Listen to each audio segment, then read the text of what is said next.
I suppose he's quite happy making a living conning other birds in Trafalgar Square as his patch.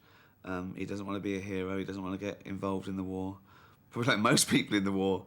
And then he literally bumps into Valiant, and I suppose he gets caught up in the whole cause. It's more of a buddy movie, really. It's about their friendship and their sort of mutual respect for each other's beliefs. And I suppose Bugsy changes seeing this in Valiant. And it's about, I suppose, a pigeon's got to do what a pigeon's got to do.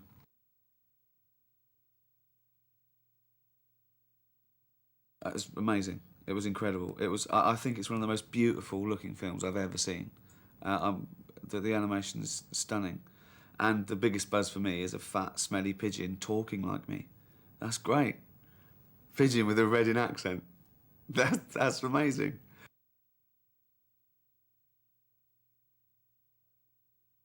I think it's a family film. It's a good story. It is funny. It looks beautiful. I think it tickle the boxes. I heard kids really like the Bugsy character. I think that's because he burps.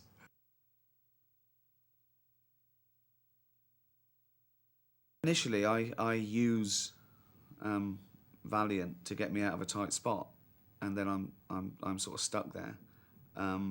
But I mean, it is about I think camaraderie, and it's really sweet. It's a really sweet message, and then you know it's about courage as well, because courage is not having fear. It's sort of doing something that's more important, even though you're scared. And that's a I think there's a message. There's a message. The difference between voicing an animation and acting in any other way, be it on stage or film, is actually it's quite a solitary activity. I was sent the script and agreed to do the role, and turned up a recording studio and put in a box on my own, and just you speak. I watched small bits of the early animation, so it was very simple, just outlines doing things. So I got some idea of the appearance of my character, and then just imagine the scene and imagine Ewan McGregor, which I've done many times in my life, and imagine doing a love scene with him, which again didn't have to dig deep for that one.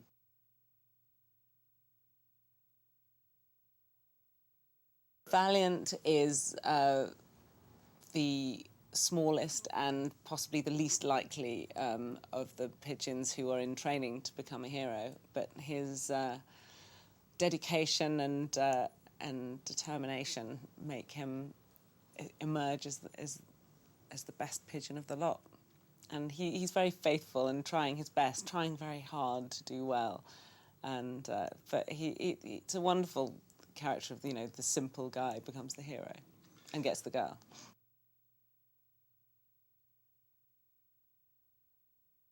I loved the fact that it unashamedly was based on the great hero stories that came out of both World Wars and the movies and stories that have resulted from it. And the cast of characters are beautifully and simply drawn in that tradition.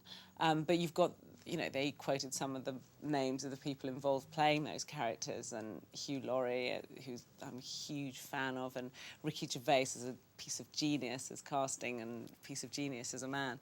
And as I said, Ewan McGregor, and how can you fail to want to be involved in something where Jim Broadbent is giving of his enormous talent?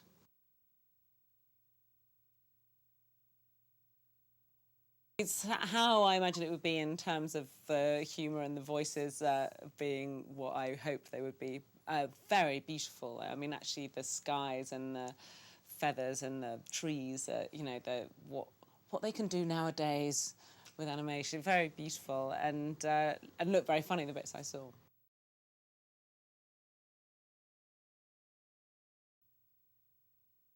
He was a barman, and he was always going back into the past. He was a sort of real old conservative stick in the mud in many ways, you know. That you could really afford to make him very grand and big and bigger. You couldn't get too big.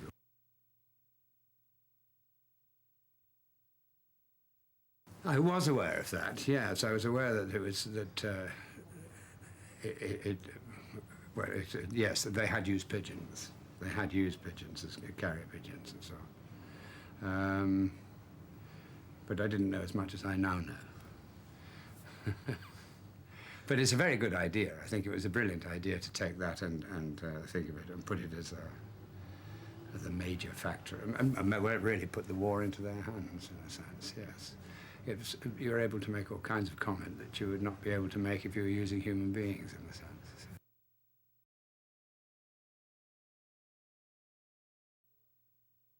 All I'd seen before really was sketches, you know, and it surpasses.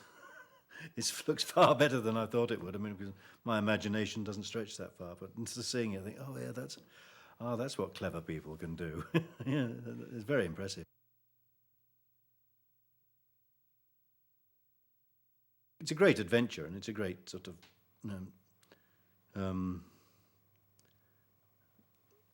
sort of romance, really, about the power of the strength of the individual to to make a difference.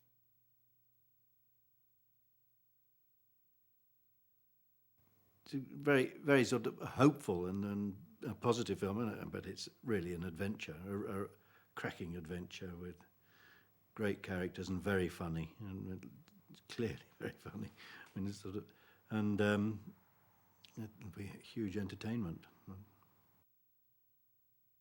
It's a very simple story in essence, a familiar story in many ways. It's the struggle of a small, nondescript bird to find his place in the world and to fulfill his potential in the face of adversity. You know, everybody's heard these stories since the time of Homer, but in this case, the unusual thing is the backdrop of the Second World War, which is not the usual fodder for cartoon material.